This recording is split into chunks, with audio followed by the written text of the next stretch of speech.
आज 1 जून सर्वसाधारणपणे पगाराची तारीख, पण आज पगार होण्याआधीच महागाईचा हप्ता आलाय।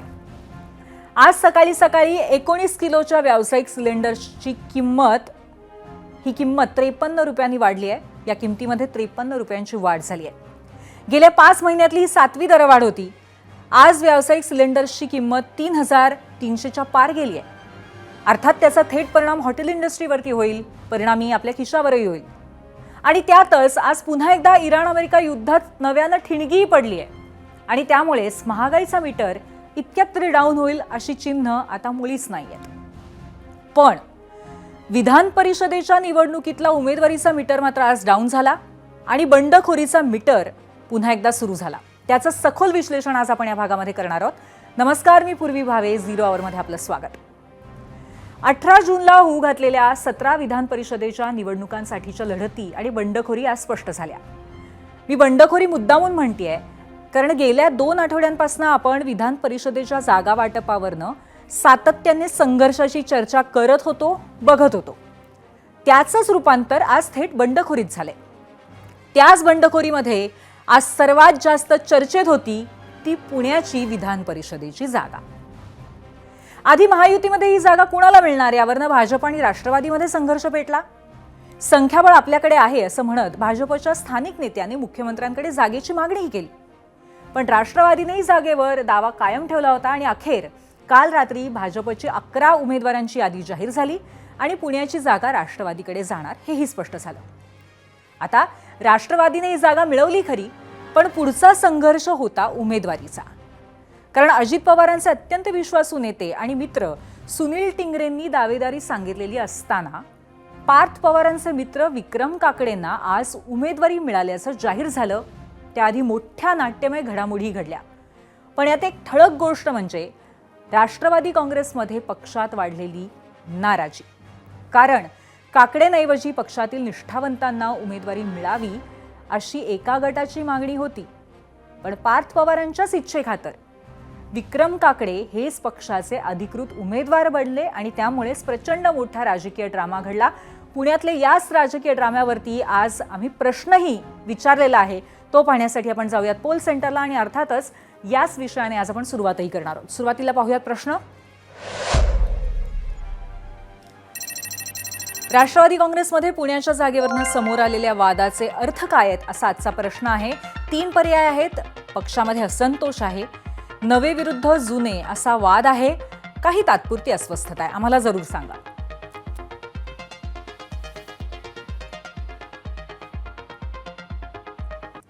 आता हा प्रश्न का आम्ही विचारला याचं विश्लेषण करण्याआधीच आज सकाळी राष्ट्रवादीमध्ये नेमकं काय घडलं ते पाहूया। प्लीज आमचा नंतर देऊ आम्ही फॉर्म तर भरून होऊन द्या। पुणे विधान परिषदेच्या उमेदवारीवरून राष्ट्रवादीत अभूतपूर्व राडा पाहायला मिळाला।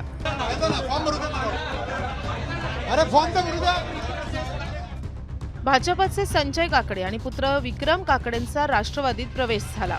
वळसे पाटलांच्या जिजाई बंगल्यावर झालेल्या पक्षप्रवेशानंतर वाद सुरू झाला। काकडेंची उमेदवारी निश्चित झाल्यानंतर टिंगरे बैठकीतून बाहेर पडले। टिंगरे राष्ट्रवादीच्या कार्यालयात दाखल झाले, अर्जही भरण्यास सुरुवात केली। टिंगरेंपाठोपाठ आलेल्या विक्रम काकडेंनीही अर्ज भरण्याची प्रक्रिया सुरू केली। काकडेंना उमेदवारी जाहीर झाल्याचं कळताच टिंगरेंचे समर्थक नाराज झाले। अशा पद्धतीने जर आता या स्थानिक स्वराज्य संस्थेच्या विधान परिषदेमध्ये तुम्ही संजय काकडेंच्या मुलांना तिकीट देताय, आमच्या मनाला वाईट वाटणार नाही का? सामान्य घरातला कार्यकर्ता आहे, आज आमच्या घरावर तुळशीपत्र ठेवून आम्ही राजकारण करतो। काय वाटतं कुणाला उमेदवारी मिळावी? नाही, मला उमेदवारी निष्ठावंताला मिळावी एवढंच माझं म्हणणं होतं। निष्ठावंत म्हणजे यांनी पक्षासाठी जीवाचं रान केलंय, पक्ष वाढवू शकतो, संघटना वाढवू शकतो, अशा कार्यकर्त्याला या ठिकाणी संधी मिळावी अशी माझी मनापासून इच्छा होती। माझाच्या प्रतिनिधींच्या हाती टिंगरे समर्थकांना राजीनामा सोपवला। मी अर्ज भरणारच, सुनील टिंगरेंनी एबीपी माझाला प्रतिक्रिया दिली। आता जवळजवळ हे निश्चित झाले की विक्रम काकडेंना उमेदवारी दिली जाणार आहे। आता पक्षाने असा अजून काही निर्णय घेतलेला नाही, परंतु आम्हाला दोघांनाही फॉर्म भरायला सांगितलेला आहे। जो पक्षश्रेष्ठी निर्णय घेतील त्याच्याशी आम्ही तुम्ही सुद्धा फॉर्म भरणार आहात? माझाही फॉर्म भरतोय मी। हे सुनील अर्थात जर आपण बघितलं तर सुनील टिंगरेंचा देखील या ठिकाणी फॉर्म भरला जातोय. म्हणजे तुम्ही देखील फॉर्म भरणार आहात आणि एबी फॉर्म मिळालाय तुम्हाला? हो, आता पक्ष दोघांनाही देतील, अंतिम निर्णय पक्ष घेईल. आता फॉर्म भरणार आहे आम्ही. पण एबी फॉर्म कुणालाही अजून सुद्धा पक्षाकडून देण्यात आलेला नाही हे देखील या ठिकाणी स्पष्ट केलं जातंय. आतमध्ये जर आपण बघितलं तर शेवटचे काही तास राहिलेले आहेत आणि त्यामुळं सगळी गडबड या ठिकाणी दिसते या पक्ष कार्यालयामध्ये. आणि आपण बघतोय विक्रम काकडे स्वतः फॉर्म या ठिकाणी भरताना दिसत आहेत आणि त्याचबरोबर सुनील टिंगरे देखील या ठिकाणी यातून कुणाला नक्की एबी फॉर्म मिळणार, कारण दोघांनाही या ठिकाणी सांगण्यात आलेलं आहे की तुम्ही फॉर्म भरा. अर्थात ते दोन्हीही पक्ष कार्यालयामध्ये आलेले आहेत. राष्ट्रवादीचे सुनील टिंगरे जर आपण बघितलं तर शहर अध्यक्ष या ठिकाणी आहेत आणि त्यांना देखील आपण बघितलं तर राष्ट्रवादीमधील आपण बघतोय की अशा पद्धतीने या ठिकाणी बैठक सुरू झालेली आहे आणि काही वेळातच दोघंही या ठिकाणी फॉर्म भरणार आहेत. हे आता जवळजवळ निश्चित झालेलं आहे. अभूतपूर्व गोंधळानंतर राष्ट्रवादीच्या उमेश पाटलांनी माझाकडे स्पष्टीकरण दिलं. विक्रम काकडेच उमेदवार असतील. टिंगरेंचा अर्ज डमी असल्याची उमेश पाटलांनी प्रतिक्रिया दिली आहे. काकडे आणि टिंगरेंचा वाद सुरू असतानाच राष्ट्रवादीचे सुरेश घुले हे नाराज झाले. राष्ट्रवादीकडून उमेदवारी न मिळाल्याने घुलेंना अश्रू अनावर झाले. योग्य वाटलं का हे? पण ज्या पद्धतीने काही नाराज आहेत, काही राजीनामा सुद्धा देत आहेत या ठिकाणी. नाही, राजीनामा मी शेवटी वहिनींशी पार्थ पवारांशी बोलणार आहे. आज आता ह्या गोष्टी बोलणं योग्य नाहीये. पण तुम्ही नाराज आहात? नक्कीच. युवक म्हणून मी नक्कीच सगळ्यांबरोबर त्यांच्या दुःखात सहभागी राहतो. आज मला माहिती आहे थोडे लोक नाराज झाले, पण त्यांना पण आम्ही नक्कीच भेटून त्याच्यातनं भविष्यात कुठे संधी मिळू शकतो तशी आम्ही देऊ. आता जय पवारांनी जरी नाराज इच्छुकांना विश्वास देण्याचा प्रयत्न केला असला तरी आज पक्षातल्या काही नेत्यांनी थेट राजीनामे दिलेत, तर काहींनी उघड नाराजी बोलून दाखवली आहे. अर्थात फक्त पुण्यातच बंडखोरी किंवा नाराजी उफाळून आली असं नाहीये. आज ज्या 17 जागांवरती उमेदवारी अर्ज भरले गेले तिथलं चित्र काय आहे आणि कोणकोणत्या जागेवरती बंडखोरी झाली आहे, कोणकोणत्या पक्षाकडनं झाली आहे हे आपण पाहणार आहोत. त्याच्यासाठी जाऊयात मीडिया सेंटरला. विधान परिषदेचा सामना बंडखोरीचा हा सामना बघतोय आपण. अहिल्यानगरमध्ये प्राजक्त तनपुरे हे भाजपचे म्हणजेच महायुतीचे उमेदवार आहेत. महाविकास आघाडीचा उमेदवार नाही आहे, पण करण ससाणे काँग्रेस हे बंडखोर आहेत. जळगावमध्ये महायुतीचे अधिकृत उमेदवार नंदकिशोर महाजन असतील भाजपचे. शरद तायडे शिवसेना उद्धव बाळासाहेब ठाकरे हे महाविकास आघाडीचे असतील, तर शिवसेना उद्धव बाळासाहेब ठाकरेंचेच बंडखोर उमेदवार तिथे आहेत. नाशिकवरनं आपण नरेंद्र दराडे हे शिवसेनेचे उमेदवार आहेत महायुतीतनं. महाविकास आघाडीचा उमेदवार नाहीये आणि शिवसेनेचेच गोकुळ गीते इथे बंडखोर आहेत. ठाण्यामध्ये रवींद्र फाटक शिवसेना महायुती, अभिजित पवार राष्ट्रवादी शरदचंद्र पवार पक्ष महाविकास आघाडी आणि बंडखोर नाही आहेत. रायगड रत्नागिरी सिंधुदुर्गामध्ये अनिकेत तटकरे हे महायुतीचे उमेदवार आहेत. बाळ माने हे महाविकास आघाडीचे उमेदवार आहेत आणि जुईली दळवी या बंडखोर होत्या, परंतु त्यांनी आपला अर्ज मागे घेतल्याचं कळतंय. सोलापूरमधून राजेंद्र राऊत भाजप महायुती, त्याचबरोबर आदित्य फत्तेपूरकर हे महाविकास आघाडीचे उमेदवार आहेत आणि बंडखोर आहेत वसंत देशमुख शिवसेना उद्धव बाळासाहेब ठाकरे. सांगली साताऱ्यामध्ये धैर्यशील कदम भाजपचे महायुतीचे उमेदवार आहेत. महाविकास आघाडीचे बाळासाहेब पाटील राष्ट्रवादी शरदचंद्र पवार पक्षाचे उमेदवार आहेत आणि बंडखोर आहेत तानाजी पाटील शिवसेनेचे. नांदेडमध्ये अमर राजूरकर हे भाजपचे महायुतीचे उमेदवार आहेत. रामदास सुमठणकर हे काँग्रेसचे महाविकास आघाडीचे उमेदवार आहेत आणि राष्ट्रवादीचे प्रवीण चिखलीकर हे बंडखोर आहेत. धाराशिव लातूर बीडमध्ये बसवराज पाटील भाजपचे महायुतीचे उमेदवार, त्यानंतर महेश देशमुख काँग्रेसचे म्हणजेच महाविकास आघाडीचे उमेदवार आणि बंडखोर इथे कोणी नाहीये. परभणी हिंगोलीमध्ये सईद खान हे शिवसेनेचे म्हणजेच महायुतीचे अधिकृत उमेदवार आहेत. महाविकास आघाडीचे उमेदवार विवेक नावंदर शिवसेना उबाठाचे आणि त्यानंतर सुरेश देशमुख हे काँग्रेसचे इकडनं बंडखोर उमेदवार आहेत. छत्रपती संभाजीनगर जालना या जागी सुहास शिरसाट हे भाजपचे महायुतीचे उमेदवार, देवयानी डोणगावकर शिवसेना उद्धव बाळासाहेब ठाकरे पक्षाच्या महाविकास आघाडीच्या उमेदवार आणि समीर सत्तार हे बंडखोर शिवसेनेचे उमेदवार आहेत. महायुतीतनं दुष्यंत चतुर्वेदी हे शिवसेनेचे उमेदवार यवतमाळमध्ये आहेत. साहेबराव कांबळे हे महाविकास आघाडीतनं काँग्रेसचे उमेदवार आहेत आणि नितीन भुतडा हे भाजपचे बंडखोर उमेदवार असणार आहेत. यवतमाळची आपण ही परिस्थिती बघतोय, त्यामुळे महायुतीमध्येच बंडखोरी सुद्धा काही ठिकाणी आहे, महाविकास आघाडीमध्ये सुद्धा आहे. भंडारा गोंदिया इथे अविनाश ब्राह्मणकर हे भाजपचे महायुतीचे अधिकृत उमेदवार आहेत. दिलीप बनसोड काँग्रेसचे महाविकास आघाडीचे अधिकृत उमेदवार आहेत आणि काँग्रेसचेच प्रफुल्ल अग्रवाल हे बंडखोर उमेदवार आहेत. वर्धा, चंद्रपूर, गडचिरोलीमध्ये अरुण लाखानी हे भाजपचे महायुतीचे अधिकृत उमेदवार आहेत. शैलेश अग्रवाल काँग्रेसचे महाविकास आघाडीचे अधिकृत उमेदवार आणि इथे बंडखोर कोणीही नाहीये. अमरावतीमध्ये पुन्हा एकदा बंडखोरी आहे. प्रवीण पोटे हे भाजपचे महायुतीचे उमेदवार आहेत. हर्षदीप देशमुख काँग्रेसचे महाविकास आघाडीचे उमेदवार आणि विप्लव बाजोरिया हे शिवसेनेचे बंडखोर उमेदवार. पुन्हा एकदा महायुतीमध्ये इथे बंडखोरी झाली आहे. नागपूरमध्ये राजीव पोद्दार भाजपचे महायुतीचे आणि अतुल लोंढे काँग्रेसचे महाविकास आघाडीचे उमेदवार आहेत.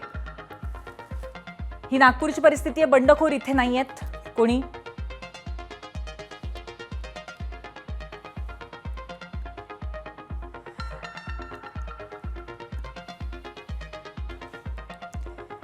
तर ही सगळी आताची परिस्थिती आहे आणि बंडखोरी काही ठिकाणी बघायला मिळते. ही बंडखोरी फक्त महायुतीत आहे असं नाही आहे, महाविकास आघाडीमध्ये सुद्धा काही ठिकाणी बघायला मिळते. पक्षांतर्गत बंडखोरी सुद्धा आहे आणि त्याच अनुषंगाने आता आपण चर्चा करणार आहोत. आपल्यासोबत आत्ता राष्ट्रवादी काँग्रेसचे प्रवक्ते उमेश पाटील आणि त्याचबरोबर काँग्रेसचे प्रवक्ते हनुमंत पवार आहेत. थोड्याच वेळात आपल्यासोबत शिवसेनेचे आमदार महेंद्र दळवी सुद्धा असतील, त्यांच्याशी आपण चर्चा करूया. परंतु सुरुवात करणार आहोत अर्थातच दोघांचं स्वागत करते आणि उमेश पाटील यांच्याकडे मी येते. उमेश, जे आज सकाळी जे काही झालं ते फारच अनपेक्षित वाटतं बाहेरून बघताना, परंतु अशा पद्धतीच्या बंडखोरीची म्हणा किंवा अशा पद्धतीची चलबिचल पक्षामध्ये आहे याची तुम्हाला कुणकुण होती का? इथे कुठेतरी संवाद कमी पडलाय असं तुम्हाला नाही का वाटत?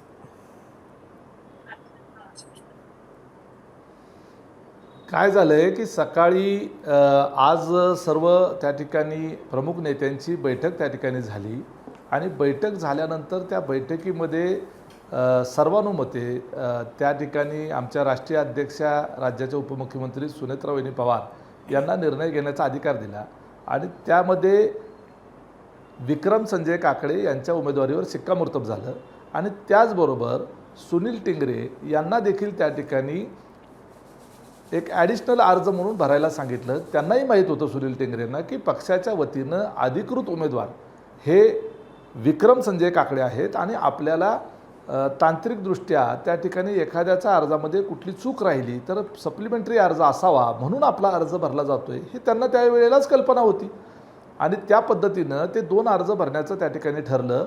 यामध्ये सुनील टिंगरे यांचीसुद्धा विक्रम काकडे यांच्या उमेदवाराला या उमेदवारीला संमती होती. सगळ्या बाजूनं विचार केल्यानंतर त्यांना सुनील टिंगरेंना पण माहीत आहे की ह्या सगळ्या उमेदवारी निश्चितीच्या प्रक्रियेमध्ये ठरवत असताना कुणाचा मेरिट काय आहे, डिमेरिट काय आहे, सगळे इच्छुक उमेदवाराच्या संदर्भानं बारकाईनं विचार करून मतदारांची संख्या, शहरातले मतदार किती, ग्रामीण भागातले मतदार किती. नाही उमेशजी, नक्कीच तुम्ही पक्षांतर्गत या सगळ्या गोष्टींचा नक्की विचार केला असेल, परंतु बाहेरून बघताना तरी ते प्रचंड नाराज आहेत आणि त्यांनी थेट काही पाऊल उचललं असं दिसलं. शिवाय काही नाराजांनी आज राजीनामे सुद्धा थेट दिलेले आहेत, काहींनी उघड उघड नाराजी व्यक्त केली आहे. त्याबद्दल तुम्ही काय म्हणाल?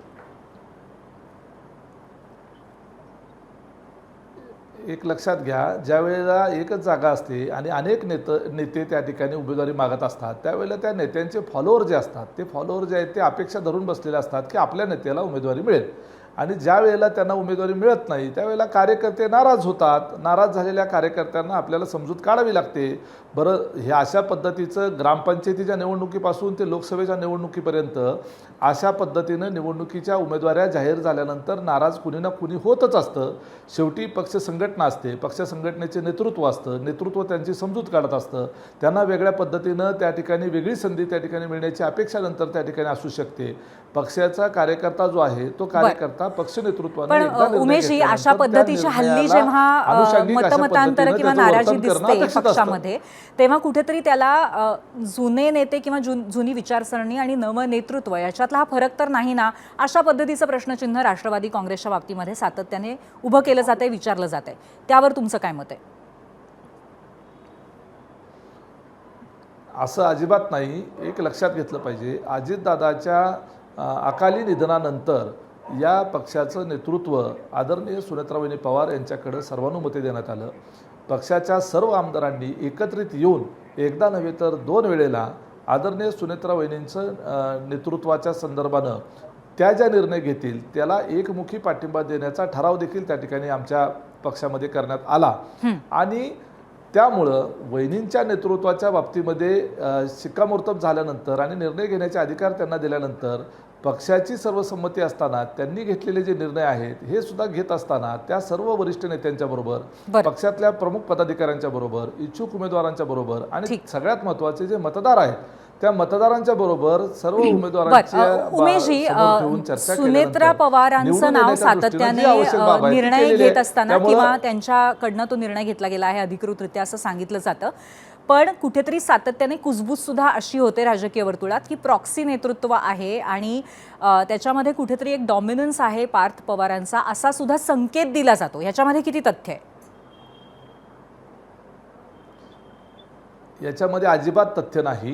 हा आमचा पक्ष हा लोकशाही मार्गाने चालणारा पक्ष आहे. पूर्वी देखील त्या ठिकाणी पवारसाहेबांच्या नेतृत्वात असताना, अजितदादांच्या नेतृत्वात असताना आणि आता सुनेत्रा वहिनींच्या नेतृत्वामध्ये लोकशाही मार्गाने पक्षांतर्गत लोकशाही प्रक्रिया राबवून या ठिकाणी निर्णय घेतले जातात. निर्णय घेत असताना शेवटी आमचा उमेदवार निवडून येणं हा सर्वाधिक महत्त्वाचा निकष त्या ठिकाणी समजला जातो आणि भविष्यामध्ये पक्षाचं उपयोजन, संबंधित उमेदवाराचं उपयोजन मूल्य, अशा सगळ्या गोष्टी समोर ठेवल्या जातात. पहिला प्रश्न, पार्थ पवारांच्या बाबतीमध्ये जाणीवपूर्वक काही शक्ती ज्या आहेत ते नॅरेटिव्ह पसरवण्याचा प्रयत्न करतात. निश्चितपणे ते आज खासदार आहेत, पक्षाचे राष्ट्रीय सरचिटणीस आहेत, संघटन सरचिटणीस आहेत. त्यांचं त्या ठिकाणी निर्णय प्रक्रियेमध्ये त्यांचं मत असणं साहजिक आहे, परंतु मागून कुठंतरी पार्थ पवारच निर्णय घेत आहेत आणि ते एकटेच त्या ठिकाणी निर्णय घेत आहेत अशा पद्धतीची मांडणी करणं हे त्यांच्यावर अन्याय करण्यासारखं आहे. म्हणजे नक्कीच त्यांचा त्या सगळ्या ह्याच्यामध्ये कुठेतरी सहभाग असतो, परंतु शेवटी अंतिम निर्णय सुनेत्राताईंचाच असतो असं आपण म्हणताय. आता मी थेट जाते हनुमंत पवार यांच्याकडे. हनुमंतजी, काँग्रेसमध्ये सुद्धा बंडखोरी आहे. खरं तर महाविकास आघाडी एकंदरीतच कुठेतरी हे स्वतः संजय राऊतांनी म्हटलेलं आहे की जिंकण्याची शक्यता खूप कमी असताना काँग्रेसमध्ये मात्र ज्या शक्यता असलेल्या जागा आहेत तिथेच बंडखोरी दिसते. काय कारण आहे? 17 जागांपैकी 11 जागा महाविकास आघाडीमध्ये काँग्रेस पक्ष लढवत आहे. सर्वाधिक जागा काँग्रेस पक्ष लढवत आहे. काँग्रेस पक्षामध्ये उमेदवारांमध्ये कुठेही बंडखोरी नाही. काँग्रेस पक्षाच्या नेतृत्वानं काही जागांवर काही 2-3 उमेदवारी भरण्यासाठी अधिकृत काँग्रेस पक्षानं आदेश दिलेला आहे. त्यापैकी काही उमेदवार हे डमी उमेदवार आहेत, काही कागदपत्रामध्ये आक्षेप आले, काही ऐन वेळेला गोंधळ झाला तर पर्यायी म्हणून काही लोकांना फॉर्म भरायला सांगितलेले असतात. ते सगळेच पक्ष सांगतात. तसे काँग्रेस पक्षाचे काही ठिकाणी एकापेक्षा जास्त उमेदवारी अर्ज भरलेले आहेत, पण 11 उमेदवार काँग्रेस पक्षाचे निधड्या छातीनं अतिशय प्रतिकूल परिस्थितीमध्ये स्थानिक स्वराज्य संस्थांच्या या विधान परिषदेच्या निवडणुकीला सामोरे जात आहेत. पक्ष नेतृत्वाचा आदेश अंतिम असणार आहे. सगळ्यात अगोदर आमचे उमेदवार निश्चित झाले. सगळ्यात अगोदर आमच्या उमेदवारांनी फॉर्म भरण्याची प्रक्रिया पूर्ण केली. कुठेही महाविकास आघाडीमध्ये किंवा काँग्रेसमध्ये ज्या प्रकारे महायुतीमध्ये आता गोंधळ आहे, अब्दुल सत्तार ज्या प्रकारे बोलले, सुनील टिंगरे ज्या प्रकारे बोलले, किंवा अनेक ठिकाणी बाहेरून आलेल्या उमेदवाराला उमेदवारी दिली म्हणून धाराशिवमध्ये दत्ता कुलकर्णींसारखे उमेदवार नाराज आहेत. अशी कुठलीही नाराजी महाविकास आघाडीमध्ये एकमेकांना संपवायची भाषा करण्यापर्यंत आणि बंडखोरी करून एकमेकाला पाडण्यापर्यंत आमच्या इकडे नाही. पण मग आज ज्या मीटिंग्स चाललेल्या होत्या सातत्याने आणि त्याच्यानंतर वेगवेगळी नावं समोर येत होती आणि मग नंतर अतुल लोंढेंचं नाव समोर आलं, त्याबद्दल तुम्ही काय म्हणाल? याचा अर्थ कुठे ना कुठे काहीतरी प्रचंड नाराजी तरी होती किंवा कुठल्या ना कुठल्या तरी पातळीवरती काहीतरी निर्णय घेण्यासाठी जो विलंब होत होता त्याचं कारण काय होतं? नाही, बघा, प्रत्येकाला निवडणूक लढण्याची इच्छा असते. कार्यकर्ते असतात, पदाधिकारी, वर्षानुवर्षे पक्षासाठी काम केलेले पदाधिकारी असतात. पक्षाकडे उमेदवारी मागणं, उमेदवारी अर्ज दाखल करणं हे प्रत्येक कार्यकर्त्याला वाटतं. त्यानुसार त्याच्या मताला किंमत दिली पाहिजे. अतुलजी लोंढे आमचे प्रवक्ते आहेत, पक्षासाठी काम करणारे, माध्यमात धडाडीनं भूमिका मांडणारे आहेत, वैचारिक त्यांचं एक मजबूत अशी विचारधारा, त्यांची काँग्रेस पक्षाची निष्ठा आहे. त्यामुळे नागपूरमध्ये अतुलजी लोंढे असतील की इतर दोघांनी भरलेले फॉर्म असतील, हे सगळे काँग्रेस पक्ष नेतृत्व शेवटच्या दिवशी ज्या दिवशी फॉर्म काढायचा आहे त्या दिवशी त्याच्यावर निर्णय घेईल. अतुलजी लोंढे पक्षाच्या निर्णयाला बांधील असतील आणि इतर दोघांनी जे फॉर्म भरले तेही पक्षाच्या निर्णयाला बांधील असतील. कुठेही वितुष्ट नाही, कुठेही पक्ष नेतृत्वाला आव्हान द्यायची भाषा कुठल्याही काँग्रेस उमेदवारांनी केलेली नाही. बरं, ठीक आहे. उमेशजी, तुम्ही रायगडच्या जागेसाठी परभणीची जागा सोडली, आता त्यातनं नाराजी नाही का निर्माण होते? हे पहा, 17 जागा त्या ठिकाणी एकूण होत्या. महायुतीमध्ये ज्या वेळेला संपूर्ण 17 जागेच्या संदर्भानं ज्या विचारविनिमय झाला कारण पक्षाच्या वरिष्ठ नेत्यांनी एकत्रित विचार करून ज्या ज्या ठिकाणी तिथल्या कार्यकर्त्यांची मागणी, त्या ठिकाणचा सक्षम उमेदवार, तिथली स्थानिक परिस्थिती, हा सगळ्याचा एकत्रित विचार करून या बाबतीमध्ये निर्णय घेतलेला आहे. रायगडची जागा यापूर्वी देखील तटकरे साहेबांच्या कुटुंबामध्ये होती, आपल्याला त्याची कल्पना आहे. आणि एकत्रितरित्या माननीय मुख्यमंत्री महोदय असतील, शिवसेनेचे उपमुख्यमंत्री असलेले त्यांचे नेते एकनाथजी शिंदे असतील आणि आमच्या नेत्या सुनेत्रावणी पवार आणि त्याचबरोबर प्रदेशाध्यक्ष सुनीलजी तटकरे या सगळ्यांनी मिळून एकत्रितरित्या विचार करून रायगडची जागा निवडून येण्याच्या दृष्टिकोनातून उमेदवार सक्षम कोण राहील याचा विचार करता अनिकेत तटकरे यांच्या संदर्भानं त्या ठिकाणी एकमत झालं आणि त्या बाबतीमध्ये तो निर्णय घेण्यात आला. राष्ट्रवादी काँग्रेस पार्टीची निश्चितपणे मागणी 3 जागेची होती. परभणीच्या जागेकरता देखील आमचा आग्रह होता, रायगडच्या जागेकरताही होता, त्याच्याबरोबर अहमदनगर किंवा आपण अहिल्यानगर म्हणू त्या जागेच्या करताही त्या ठिकाणी आग्रह होता. उमेशजी, पण आता परभणीमध्ये तुमच्याकडे आकडे पण चांगले होते, ही वस्तुस्थिती आहे. आणि आताच्या परिस्थितीमध्ये असं वाटतंय की बाहेरून बघताना तरी असं वाटतं की शिवसेनेचं संख्याबळ हे कदाचित एकाच जागे इतकं स्ट्रॉंग असताना सुद्धा 4 जागा शिवसेनेने पदरात पाडून घेतलेल्या आहेत. त्यामुळे कुठेतरी जास्त यश शिवसेनेला या वाटाघाटीत मिळालं असं तुम्हाला नाही का वाटत आहे? आम्हालाही वाटतं की आमच्या जास्तीच्या जागा असाव्या, परंतु ज्या वेळेला आपण एकत्रित आघाडीमध्ये असतो किंवा आज महायुती म्हणून आम्ही 3 पक्ष एकत्रित असतो, त्यावेळेला सामोपचाराने मार्ग काढावा लागतो, एखाद्याला एक पाऊल मागं घ्यायला लागतं. आज आम्हाला एखादी जागा समजा कमी मिळाली असेल तर भविष्यामध्ये वेगळ्या पद्धतीनं पक्षाचा त्या ठिकाणी वेगळ्या ठिकाणी कार्यकर्त्यांना संधी देण्याच्या करता जास्त. पण उमेशजी, 10 मध्ये या नेतृत्व कुठेतरी कमी पडलं असं वाटतंय तुम्हाला आताचं? तर उद्या नाही, काय वेळा लोकसभेच्या वेळेलाही तसं झालं होतं, परंतु त्यावेळेला एक आम्हाला राज्यसभेची जागा, आम्ही साताऱ्याची जागा त्यावेळेला सोडली, त्याच्या बदल्यामध्ये आम्हाला राज्यसभेची जागा मिळाली, विधान परिषदेची एखादी जागा एक्स्ट्रा मिळाली. आता त्या ठिकाणी आमच्या या ठिकाणी एखादी जागा जर आम्ही त्या ठिकाणी सोडली असेल तर भविष्य काळामध्ये एक वेगळ्या पद्धतीच्या जागा वाटप असेल, महामंडळाच्या संदर्भात असेल, तिथं जास्तीच्या जागा आम्हाला वाढवून घेता येऊ शकतात. पण उमेशजी, याचबरोबर तुम्ही एक पालकमंत्रीपद पण सोडणार आहात रायगडचं, अशी जोरदार चर्चा आहे, त्याबद्दल काय म्हणाल?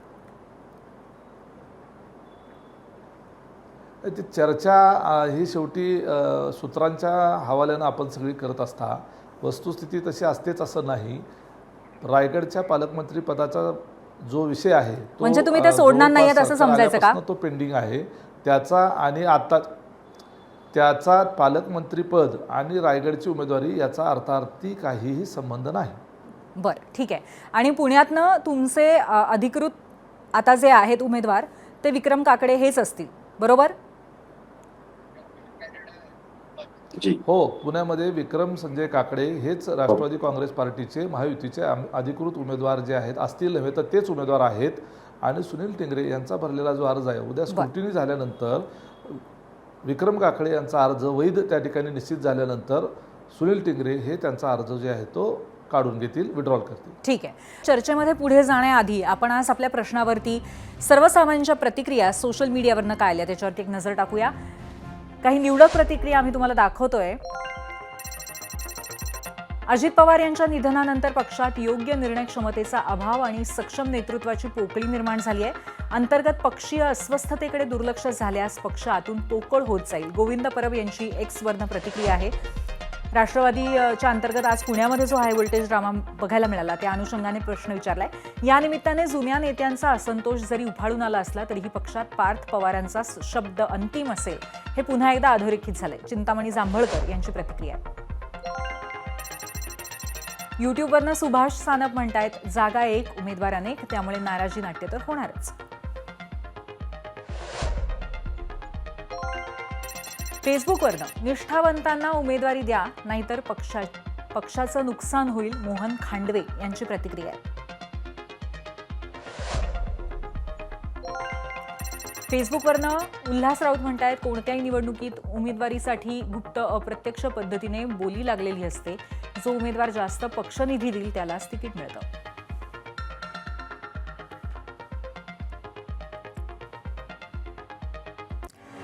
पुन्हा एकदा चर्चेकडे वळणार आहोत. ज्या प्रतिक्रिया आपण पाहिल्या त्या अनुषंगाने मी उमेश पाटील जे राष्ट्रवादी काँग्रेसचे प्रवक्ते आपल्यासोबत आहेत त्यांना मी प्रश्न विचारणार आहेच, पण त्याआधी काँग्रेसचे प्रवक्ते हनुमंत पवार यांच्याकडे मी जाते.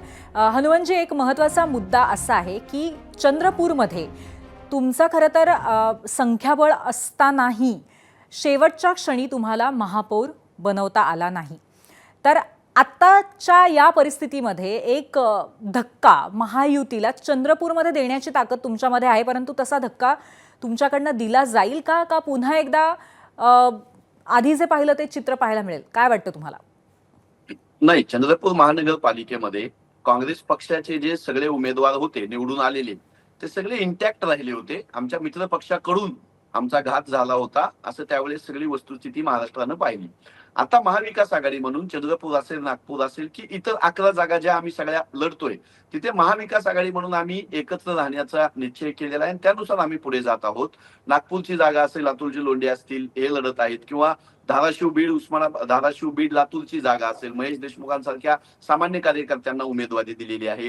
काँग्रेस पक्षासाठी वर्षानुवर्षे राबणारे, काँग्रेस विचारावर निष्ठा असणारे असे सगळे उमेदवार आम्ही दिलेले.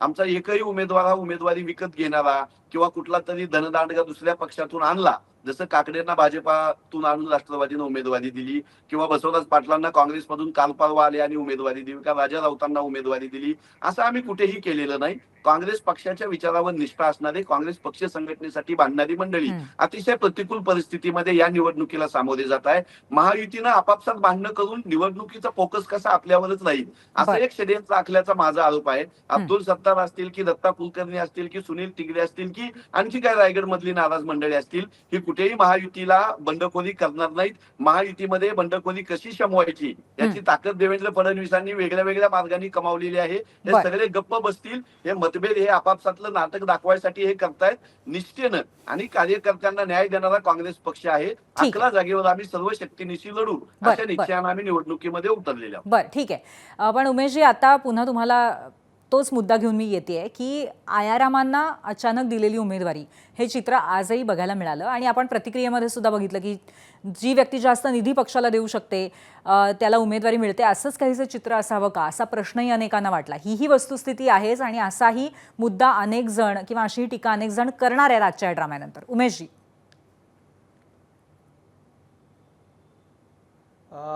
माझं उत्तर देण्याच्या अगोदर माझी आपल्याला एक विनंती आहे की सुनील टिंगरे यांच्या फोटोच्या खाली बंडखोर उमेदवार असं जे लिहिलं जातं आहे ते कृपया करून ते काढून टाकावं, कारण ते पक्षाच्या सूचनेनुसार त्यांनी उमेदवारी अर्ज दाखल केलेला आहे. तो सप्लिमेंटरी अर्ज आहे आणि त्यामुळं विनाकारण त्यांचं ते आज आमच्या पक्षाचे शहर अध्यक्ष आहेत आणि अशा परिस्थितीमध्ये त्यांच्या नावाच्या खाली बंडखोर उमेदवार असं लागणं, ठीक आहे, आम्ही डमी उमेदवार म्हणून हे बदलून घेऊ सर. ते योग्य नाही. तर ते किमान डमी उमेदवार नाहीत, त्यांना सप्लिमेंट उमेदवार म्हणा. डमी उमेदवाराला वेगळ्या पद्धतीनं तुम्ही प्रेझेंट ते होतं, ठीक आहे, हरकत नाही, त्याला जे नाव द्यायचं द्या, परंतु त्याच्यातून कुठेही उमेदवाराच्या याच्यावर डाग लागणार नाही याची आम्हाला काळजी घेतली पाहिजे. ठीक आहे. दुसरं, आपण जे मुद्दे उपस्थित केले त्याच्यामध्ये निष्ठावंतांना संधी, निश्चितपणे निष्ठावंतांना संधी द्यावी लागते, द्यायची असते. निष्ठावंत कार्यकर्त्याच्या बळावरच हा पक्ष त्या ठिकाणी, कुठलाही पक्ष जो आहे तो वाटचाल करत असतो आणि पक्षवाढीच्या दृष्टिकोनातून काही वेळेला पक्षामध्ये त्या ठिकाणी बाहेरच्या पक्षातनं आलेले, इतर पक्षातनं आलेल्या कार्यकर्त्यांना सोबत घ्यावं लागतं. इतर पक्षातल्या कार्यकर्त्याचं आकर्षण आपल्या पक्षामध्ये वाढावं. आपण जर एखाद्या पक्षात गेलो तर त्या ठिकाणी आपलाही सन्मान होतो असा मेसेज संपूर्ण कार्यकर्त्यांमध्ये, इतर पक्षांच्या प्रमुख नेत्यांमध्ये त्या ठिकाणी जाण्याच्या करता म्हणून संधी दिली जाते. आपण निश्चितपणे निष्ठावंत कार्यकर्त्यांना जर एकूण 10 संधी उपलब्ध असतील तर 10 पैकी 8 संधी ह्या निष्ठावंतांनाच मिळत असतात. अशी परिस्थिती एखाद दुसऱ्या ठिकाणी निर्माण होते. त्यावेळेला मात्र कार्यकर्त्याला डावललं असं त्या ठिकाणी चित्र कधी कधी निर्माण होतं. नाही, ठीक आहे ना, एक लक्षात घ्या की आता संधी थोडीशी कमी असली तरी वेगवेगळ्या प्रकारच्या संधी भविष्यामध्ये उपलब्ध होत असतात. कार्यकर्त्याची हीच तर परीक्षा असते. एक फक्त मला इथे मुद्दा मांडायचा आहे. तुम्ही ह्या सगळ्याचं स्पष्टीकरण अत्यंत वैचारिक पातळीवरती देताय, पण ह्या सगळ्याला एक भावनिक किनार सुद्धा आहे. आज जे नाराज होते, ज्यांनी राजीनामे दिले किंवा जे भावनिक झालेले होते ते सगळे अजितदादांचे निष्ठावंत म्हणून ओळखले जातात. त्यामुळे सुद्धा बाहेर एक वेगळा संदेश येतोय. त्याला तुम्ही कसं उत्तर देणार आहात?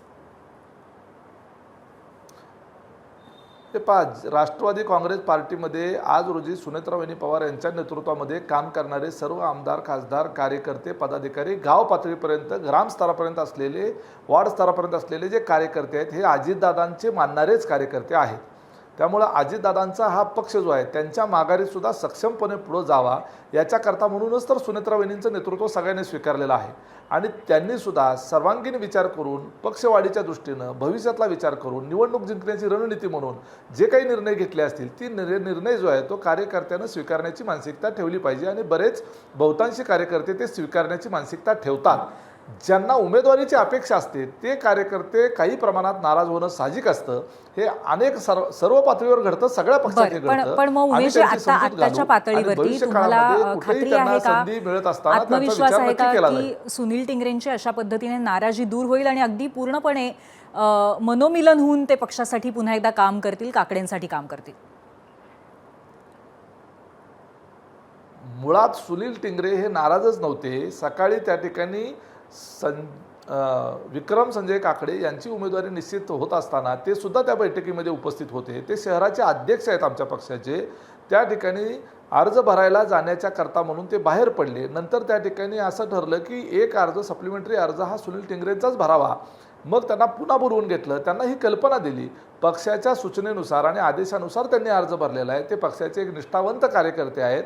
आमच्या पक्षाचे शहर अध्यक्ष आहेत. ते जबाबदार त्या ठिकाणी नेते आहेत, आमदार राहिलेले आहेत आणि भविष्य काळामध्ये त्यांनाही पुढच्या अनेक संधी उपलब्ध होणार आहेत. त्यामुळं निश्चितपणे त्यांनी पक्षाच्या सूचनेनुसारच अर्ज भरला आहे आणि पक्षाच्या सूचनेनुसारच ते अर्ज माघारी देखील घेतील. बरं. उमेश, आणखीन एक मुद्दा असा आहे की रायगडमध्ये जुईली दळवी यांनी सुद्धा शिवसेनेचा अर्ज भरलेला आहे. आता जर त्यांनी तो अर्ज मागे घेतला नाही शेवटच्या तारखेपर्यंत, तर परभणीमध्ये सुद्धा तुम्ही अशा पद्धतीने तुमचा उमेदवार उभा करून शिवसेनेसाठी अडचण निर्माण करणार का? नाही, जिथं जिथं महायुतीचे जागा वाटप झाले त्या पद्धतीनं त्या पक्षांनी उमेदवारी अर्ज तर भरलेलेच आहेत. परंतु काही ठिकाणी बंडखोरी झाली असेल, त्यामध्ये बंडखोरी करण्यामध्ये आमच्या पक्षाचे काही पदाधिकारी, नेते असतील किंवा काही ठिकाणी आमच्या विरोधामध्ये भाजपच्या काही पदाधिकाऱ्यांनी अर्ज भरले असतील, काही ठिकाणी शिवसेनेचा उमेदवारांनी अर्ज भरले असतील, तर त्या ठिकाणी वरिष्ठ नेते जे आहेत ते बैठक घेतील आणि बैठक घेऊन त्या संबंधित नाही, स्पेसिफिकली परभणी आणि रायगड बद्दल विचारते कारण तिथेच कुठेतरी मतभेद असल्याचं, नाराजी असल्याचं बोललं जात आहे. म्हणून मी तुम्हाला सांगितलं की ज्यावेळेला 3 पक्ष एकत्रित येऊन महायुती म्हणून एकत्रितरित्या जातात, त्यावेळेला काही ठिकाणी अशी परिस्थिती निर्माण होणं हे नैसर्गिक आहे. आणि अशा वेळेलाच पक्ष नेतृत्व हस्तक्षेप करत असतं आणि त्यांचा हस्तक्षेप जो आहे तो त्या कार्यकर्ता ज्या वेळेला त्या नेत्याला आपला नेता मानतो, त्यामुळे नेत्याचा आदेश हा प्रमाण मानून कार्यकर्ते ऐकत असतात.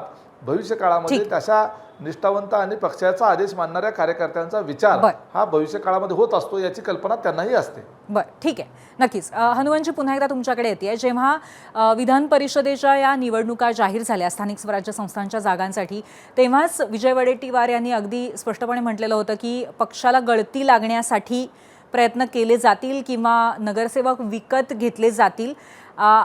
आत्ताच्या घडीला सुद्धा तुम्हाला असं वाटतंय का प्रत्यक्ष निवडणुकीच्या वेळेला अशी घटना घडण्याची शक्यता आहे?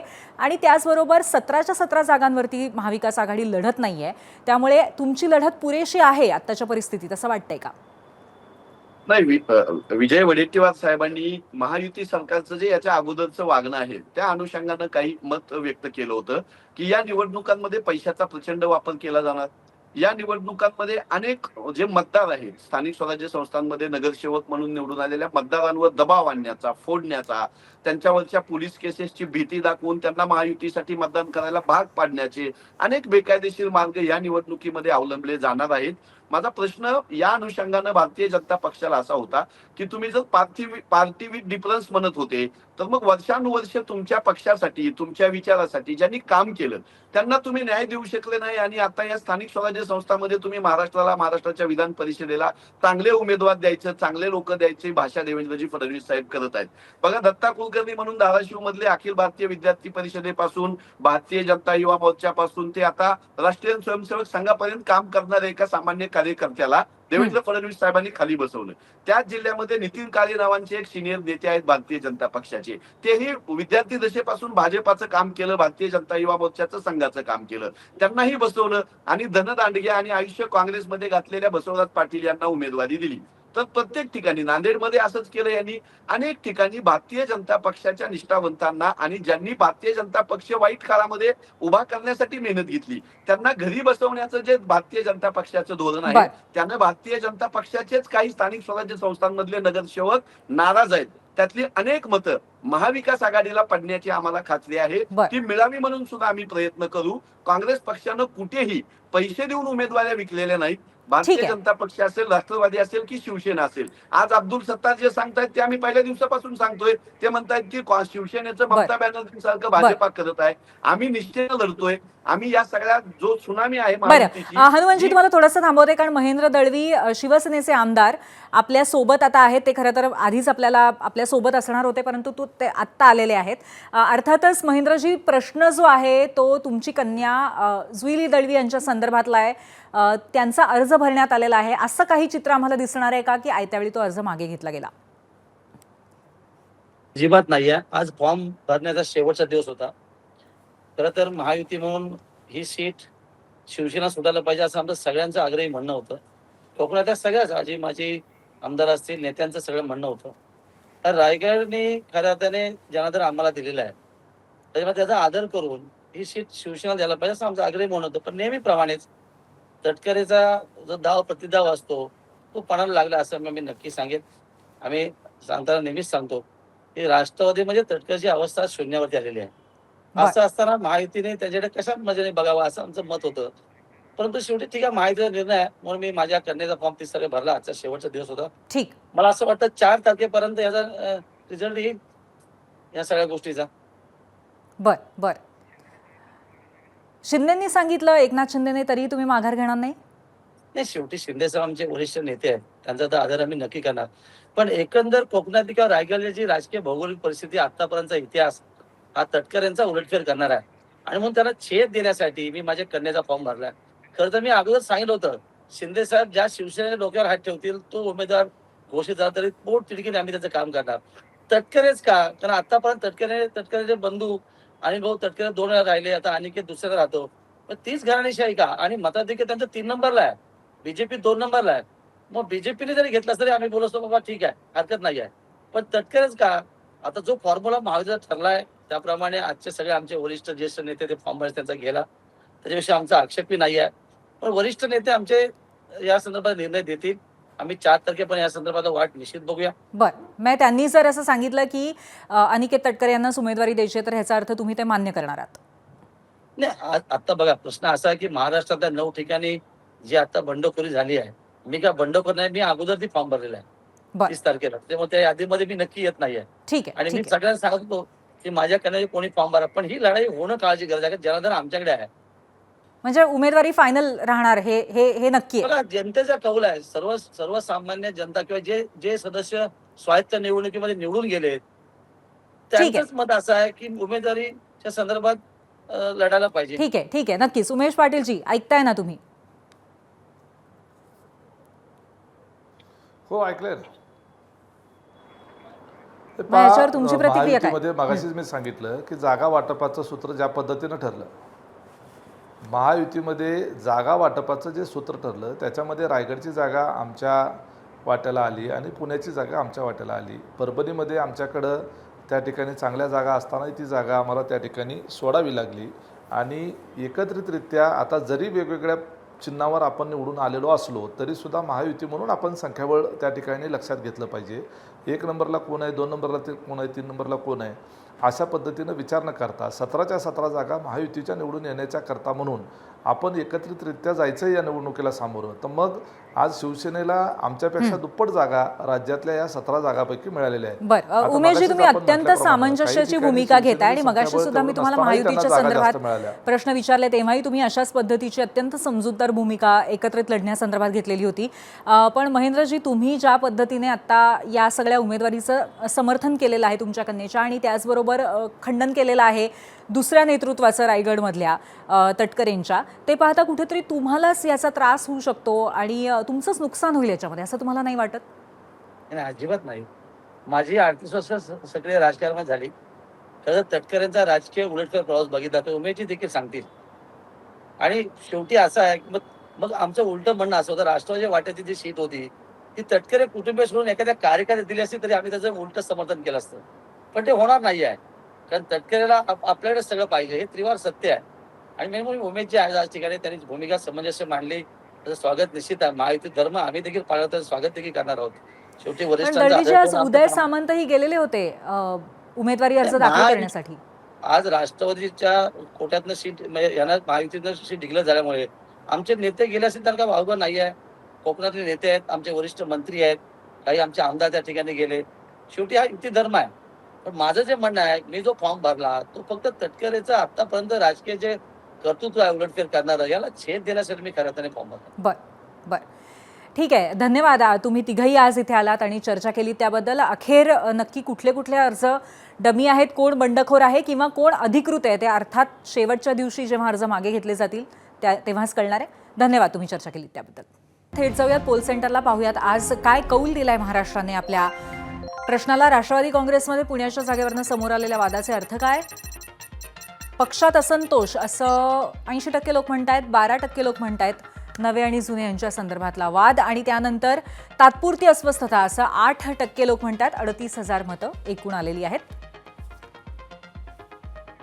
आणि आता याच अनुषंगाने आमच्या कार्यकारी संपादक सरिता कौशिक यांची भूमिका आपण पाहूयात. सरिता. धन्यवाद पूर्वी. विधान परिषद म्हणजे काय तर विधान परिषद म्हणून ओळखल्या जाणाऱ्या सभागृहात खालच्या सभागृहानं संमत केलेल्या कायद्यांवर विचारपूर्वक संयमी दृष्टिकोन ठेवत घाईघाईनं अविचारीपणे किंवा अपुऱ्या विचारांती घाईत घेतलेल्या निर्णयांना आळा बसवण्याचे काम करणारे सभागृह म्हणजेच विधान परिषद. आता असं होतं का हे सांगायची गरज नाही. पण आज विधान परिषदेच्या 17 जागांसाठी उमेदवारी अर्ज भरण्याचा शेवटचा दिवस होता. असं असलं तरी राजकीय नाट्य मात्र संपलंय असं म्हणता येणार नाही. सुरुवात करूयात राष्ट्रवादी काँग्रेसनं. सुनील टिंगरे फॉर्म वापस घेऊ अथवा नाही, काहीही झालं तरी एकंदरीत प्रॉक्सी नेतृत्वाच्या जाळ्यात अडकलेल्या ह्या पक्षात आजच्या घडामोडी ह्या बंडखोरीची पहिली ठिणगी ठरू शकतात. महायुतीतील शिवसेना बघितली तर शिंदेंनी मात्र गिव्ह अँड टेकचे राजकीय पत्ते नीट खेळलेले दिसत आहेत. जिथं मेजॉरिटी नाही तिथेही त्यांना उमेदवारी मिळाली आहे आणि अनेक दिवसांपासून रायगडच्या पालकमंत्रीपदाची इच्छा असणाऱ्या आपल्या नेत्यांना कार्यकर्त्यांना खुश करण्याची संधीसुद्धा त्यांनी मिळवली आहे. दुसरीकडे उबाठात काहीतरी पडद्यामागे होतंय का हा प्रश्न विचारावासा वाटतो. कारण निवडणुकीच्या पार्श्वभूमीवर नेहमीच्या तुलनेत पक्षाच्या आत जरा जास्तच शांतता वाटत होती. उबाठाकडे आकड्यांची साथ नसल्याची किनारही त्याला असू शकते, पण टायगर अभी जिंदा है म्हणण्या इतक्या जागा तेही लढतायत. काँग्रेसची मात्र कमालच म्हणायला हवी. आकडे नसताना सुद्धा उमेदवारीसाठी इतकी टशन फक्त काँग्रेसमध्येच बघायला मिळू शकते. पण हेच कुठेतरी विपरीत परिस्थितीत सुद्धा कार्यकर्ता जिवंत ठेवते. उरला भाजप. निवडणुकीत प्रचंड यश मिळवलेल्या भाजपाला युती धर्म म्हणून जास्त आकडे असताना सुद्धा 3 जागा मित्रपक्षासाठी शिंदेंसाठी सोडाव्या लागल्या. कधी काळी शिवसेनेचा छोटा भाऊ म्हणून वावरणाऱ्या भाजपानं 2014 मध्येच निवडणुकीत शिवसेनेची साथ सोडून स्वतंत्र लढून जास्त जागा घेत मोठेपण मिळवलं होतं. आता परत इतका मोठा झालाय पक्ष की मित्र पक्षांना जर सोबत ठेवायचं असेल तर आपल्याच जागा सोडाव्या लागतायत. त्यामुळे आजचे गणित हे परत एकदा 2014 सारखंच भाजपानं स्वतंत्र लढण्याची नांदी असू शकतं का? धन्यवाद सरिता. आणि याबरोबरच 0 आवरमध्ये आज आपण इथेच थांबतोय. पाहत रहा ABP माझा.